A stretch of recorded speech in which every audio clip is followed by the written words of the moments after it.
ಇನ್ನು ಕೇಂದ್ರ ಸರ್ಕಾರ ಈಗಾಗಲೇ ಬರ ಪರಿಹಾರ ಘೋಷಣೆಯನ್ನು ಮಾಡಿದೆ. ಆದರೆ ಈ ಬರ ಪರಿಹಾರದ ವಿರುದ್ಧ ಈಗ ಸಿಎಂ ಸಿದ್ದರಾಮಯ್ಯ ಪ್ರತಿಕ್ರಿಯೆಯನ್ನು ಕೊಟ್ಟಿದ್ದಾರೆ. ನಾವು ಕೇಳಿರುವಂತದ್ದು 18,172 ಕೋಟಿ ರೂಪಾಯಿ. ಕೇಂದ್ರ ಘೋಷಿಸಿದ ಪರಿಹಾರ ತುಂಬಾ ಕಮ್ಮಿಯಾಗಿದೆ. ಕಲಬುರಗಿಯಲ್ಲಿ ಸಿಎಂ ಸಿದ್ದರಾಮಯ್ಯ ಮತ್ತೆ ಅಸಮಾಧಾನವನ್ನು ವ್ಯಕ್ತಪಡಿಸಿದ್ದಾರೆ. ಕೇಂದ್ರ ಸರ್ಕಾರದ ವಿರುದ್ಧ ಮತ್ತೆ ಆಕ್ರೋಶವನ್ನು ಹೊರಹಾಕ್ತಿದ್ದಾರೆ. ನಾವು ಕೇಳಿದ್ದು ಕೇಂದ್ರದ ಹತ್ರ 18,172 ಕೋಟಿ, ಆದರೆ ಕೇಂದ್ರ ಸರ್ಕಾರ ಕೊಟ್ಟಿರುವಂಥದ್ದು 3,454 ಕೋಟಿ. ಈಗ ಮತ್ತೆ ಕೇಂದ್ರ ಸರ್ಕಾರದ ಪರಿಹಾರ ಘೋಷಣೆ ವಿರುದ್ಧ ಈಗ ಮತ್ತೆ ಸಿಡಿದೆದ್ದಿದ್ದಾರೆ ಸಿಎಂ ಸಿದ್ದರಾಮಯ್ಯ. ಬನ್ನಿ ಹಾಗಾದ್ರೆ ಕಲಬುರಗಿಯಲ್ಲಿ ಸಿಎಂ ಸಿದ್ದರಾಮಯ್ಯ ಏನು ಹೇಳಿದ್ದಾರೆ ಕೇಳಿ. ಅದು ಏನು, ಸುಪ್ರೀಂ ಕೋರ್ಟ್ನವರು ಡೈರೆಕ್ಷನ್ ಕೊಟ್ಟ ಮೇಲೆ ನಾವು ಕೋರ್ಟ್ಗೆ ಅಪ್ರೋಚ್ ಮಾಡಿ ಕೋರ್ಟ್ ಭಾಗ ಕದ ತಟ್ಟಿದ್ದು for the first time in the history of India in the ಈಗ ನಾವು ವಿ ಆರ್ ಇನ್ ಫೆಡರಲ್.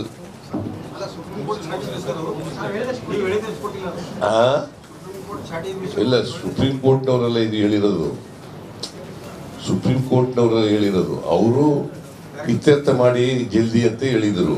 ಅವರು ಟೈಮ್ ತಗೊಂಡಿದ್ರು. ಅಡ್ವೊಕೇಟ್ ಜನರಲ್ ಅಲ್ಲ, ಅಟಾರ್ನಿ ಜನರಲ್ ಮತ್ತೆ ಸಾಲಿಸಿಟರ್ ಜನರಲ್ ಟೈಮ್ ತಗೊಂಡಿದ್ರು. ಇದು ಕೇಂದ್ರ ಸರ್ಕಾರ ತೀರ್ಮಾನ ಮಾಡಿರೋದು, ಸುಪ್ರೀಂ ಕೋರ್ಟ್ ಹೇಳಿ ತೀರ್ಮಾನ ಮಾಡಿರೋದಲ್ಲ, ಕೇಂದ್ರ ಸರ್ಕಾರ ತೀರ್ಮಾನ ಮಾಡಿರೋದು. ಇದು ಬಹಳ ಕಡಿಮೆ. ನಾವು 18,172 ಕೋಟಿ ಕೇಳಿದರೆ ಅವರು 3,464 ಕೋಟಿ ಕೊಟ್ಟಿದ್ದಾರೆ. ದಿಸ್ ಇಸ್ ವೆರಿ ಬಹಳ ಕಡಿಮೆ. ಇದು ನಾನು ಅಧಿಕಾರಿಗಳ ಜೊತೆ ಚರ್ಚೆ ಮಾಡಿ ನೋಡೋಣ ಮುಂದೆ ಏನು ಮಾಡಬೇಕು ಅಂತ. ಅದು ಏನು, ಸುಪ್ರೀಂ ಈ ಬಗ್ಗೆ ಹೆಚ್ಚಿನ ಡೀಟೇಲ್ಸ್ ಅನ್ನ ಕೊಡ್ತಾರೆ ನಮ್ಮ ಪ್ರತಿನಿಧಿ ಬಸವರಾಜ್ ನೇರ ಸಂಪರ್ಕದಲ್ಲಿ ಜಾಯ್ನ್ ಆಗಿದ್ದಾರೆ. ಬಸವರಾಜ್, ಇವ್ರು ಕೇಳ್ತಾ ಇರುವಂತದ್ದು ಕಾಂಗ್ರೆಸ್ ಸರ್ಕಾರ 18,172 ಕೋಟಿ, ಆದ್ರೆ ಈಗ ಕೇಂದ್ರ ಸರ್ಕಾರ ಒಂದು ಹಂತದಲ್ಲಿ ರಿಲೀಸ್ ಮಾಡ್ತು, ಮತ್ತೆ ಮುಂದಿನ ದಿನಗಳಲ್ಲಿ ಮತ್ತೊಂದು ಹಂತದಲ್ಲಿ ರಿಲೀಸ್ ಮಾಡುತ್ತಾ ಅಥವಾ ಮತ್ತೆ ಈಗ ರಾಜ್ಯ ಸರ್ಕಾರ ಸುಪ್ರೀಂ ಕೋರ್ಟ್ ಮೊರೆ ಹೋಗುತ್ತಾ ಅಥವಾ ಏನು ಡೀಟೇಲ್ಸ್ ಲಭ್ಯವಾಗ್ತಾ ಇದೆ?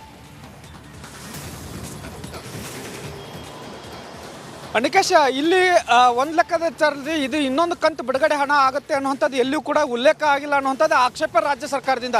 ಈಗ 3,454 ಕೋಟಿ ರೂಪಾಯಿನ ಕೊಟ್ಟಿದ್ದಾರೆ ನಿಜ, ಆದರೆ ಇದು ಸಾಕಾಗಲ್ಲ. ಆದರೆ ಇನ್ನೊಂದು ಕಂತಲ್ಲಿ ಏನಾದ್ರು ಹಣ ಬಿಡುಗಡೆ ಮಾಡ್ತೇವೆ ಅನ್ನುವಂಥ ಮಾಹಿತಿ ಏನಾದರೂ ಕೊಟ್ಟಿದ್ದಾರೆ? ಖಂಡಿತವಾಗಿ ಇನ್ನೂ ಕೂಡ ರಾಜ್ಯ ಸರ್ಕಾರಕ್ಕೆ ಯಾವುದೂ ಅಧಿಕೃತವಾದಂಥ ಮಾಹಿತಿ ಕೊಟ್ಟಿಲ್ಲ. ಹಾಗಾಗಿ ಇಷ್ಟೇ ಹಣವನ್ನು ಈ ಒಂದು ಬರ ಪರಿಹಾರ ಕೊಟ್ಟಿದ್ದೇ ಆದಲ್ಲಿ ಇದು ಬಹಳ ಕಡಿಮೆ ಆಯಿತು. ನಾವು ಕೇಳಿರೋದು 18,172 ಕೋಟಿ ರೂಪಾಯಿನ. ಇದು ಚಿಕ್ಕ ಪಟ್ಟದ ಅಮೌಂಟನ್ನು ಕೊಡ್ತಾ ಇರೋ ಮೂಲಕ ರಾಜ್ಯ ಸರ್ಕಾರಕ್ಕೆ ಮತ್ತೆ ಕೇಂದ್ರ ಸರ್ಕಾರ ಅನ್ಯಾಯ ಮಾಡ್ತಾ ಇದೆ ಅನ್ನುವಂಥ ಆಕ್ರೋಶವನ್ನು ಈಗ ರಾಜ್ಯ ಸರ್ಕಾರ ಒಂದಷ್ಟು ವ್ಯಕ್ತಪಡಿಸ್ತಾ ಇದೆ. ಮುಂದೆ ಸೋಮವಾರ ಮತ್ತೆ ಕೇಂದ್ರ ಸರ್ಕಾರ ಒಂದು ಉತ್ತರವನ್ನು ಸುಪ್ರೀಂ ಕೋರ್ಟ್ ಮುಂದೆ ಕೊಡಬೇಕಿದೆ.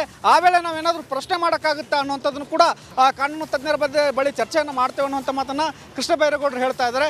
ಈ ಮೂಲಕ ಮತ್ತೊಂದು ಸುತ್ತಿನ ಸಮರವನ್ನು ಕೇಂದ್ರ ಸರ್ಕಾರದ ವಿರುದ್ಧ ರಾಜ್ಯ ಸರ್ಕಾರ ಸಾರುತ್ತಾ ಕಾದು ನೋಡಬೇಕಾಗುತ್ತೆ. ಯಾಕಂದರೆ ಈ ಹಣ ಸಾಕಾಗಲ್ಲ ಅನ್ನುವಂಥದ್ದು ಮತ್ತು ಇನ್ನೂ ಕೂಡ ಅಧಿಕೃತವಾಗಿ ರಾಜ್ಯ ಸರ್ಕಾರಕ್ಕೆ ಯಾವುದೇ ಮಾಹಿತಿಯನ್ನು ಕೇಂದ್ರ ಸರ್ಕಾರದಿಂದ ಕೊಟ್ಟಿಲ್ಲ ಅನ್ನುವಂಥದ್ದು ಕೂಡ ಒಂದು ಆಕ್ರೋಶ ಇದೆ. ಆದರೆ ಈ ಬರ ಪರಿಹಾರ ಬಂದ ತಕ್ಷಣ ರೈತರಿಗೆ ಹಾಕುವಂಥ ಕೆಲಸವನ್ನು ಮಾಡ್ತೇವೆ ಅನ್ನುವಂಥ ಮಾತನ್ನು ಸರ್ಕಾರ ಸ್ಪಷ್ಟಪಡಿಸ್ತಾ ಇದೆ.